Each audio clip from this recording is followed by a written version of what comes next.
Hello hi friends welcome to our channel. నా video నచ్చితే like చేయండి, షేర్ చేయండి, సబ్స్క్రైబ్ చేయడం మాత్రం మర్చిపోకండి ఫ్రెండ్స్.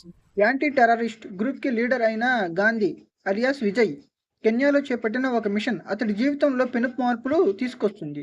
భార్య బిడ్డలకు దూరంగా ఉండవలసిన సిచ్యువేషన్ వస్తుంది. ఆ మిషన్ తర్వాత ఏజెన్సీ ఉద్యోగానికి కూడా బాయ్ చెప్పేస్తాడు విజయ్. సాధారణ జీవితం గడుపుతూ ఉంటాడు. అయితే చిన్నప్పుడు చనిపోయాడనుకున్న తన కొడుకు మళ్ళీ తిరిగి కనిపించడంతో తాను కోల్పోయిన ఆనందం మళ్ళీ తిరిగి దొరుకుతుంది అనుకుంటాడు. కట్ చేస్తే గాంధీ టీం మెంబర్స్ ఒక్కొక్కరుగా చనిపోతుంటారు. వారి మరణాల వెనుక ఉన్న స్టోరీ ఏంటి, కెన్యాలో చేపట్టిన మిషన్ ఏంటి అనేది గోట్ మూవీ. సినిమాలో మెయిన్ విలన్గా సరిగా పర్ఫార్మెన్స్ చేయలేదు అనుకుంటాం, కానీ సినిమాకి మెయిన్ విలన్ యువన్ శంకర్ రాజా. సినిమాలో కొద్దిపాటి ఎలివేషన్స్ ట్విస్ట్స్ కూడా తన నేపథ్యం సంగీతం ఎలివెంట్ ఎలివేట్ చేయలేకపోయాడు. యువన్ కెరియర్లో వీకెస్ట్ వర్క్గా ఈ చిత్రాన్ని పేర్కొనవచ్చు.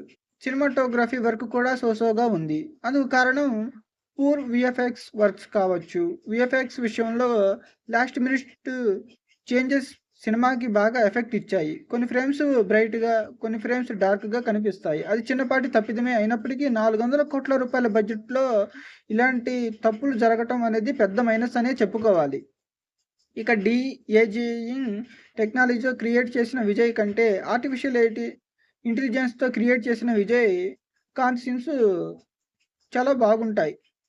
అండ్ విజయ్ ఈ సినిమాలో విగ్ అసలు సెట్ కాలేదు. ముఖ్యంగా యంగ్ విజయ్ చూపించడం కోసం ఏజింగ్ టెక్నాలజీతో తీసిన విజయ్ ముఖం కాస్త పర్లేదు, కానీ మాట్లాడేటప్పుడు చూడటానికి చాలా ఇబ్బందిగా ఉంది. అయితే విజయకాంత్ ఈ సినిమాలో రీక్రియేట్ చేసి చూపించడం తమిళ సినిమా అభిమానులకు బాగా నచ్చుతుంది. నటుడిగా యంగ్ విజయ్ కంటే ముసలి విజయ్‌గానే బాగా యాక్ట్ చేశారు. బాడీ లాంగ్వేజ్ అండ్ మేనరిజమ్స్ విషయంలో మాత్రం వ్యత్యాసం చూపించి తన అభిమానులను ఆకట్టుకున్నారు విజయ్ గారు. నా వీడియో నచ్చితే లైక్ చేయండి, షేర్ చేయండి, సబ్స్క్రైబ్ చేయడం మాత్రం మర్చిపోకండి ఫ్రెండ్స్. Thanks for watching.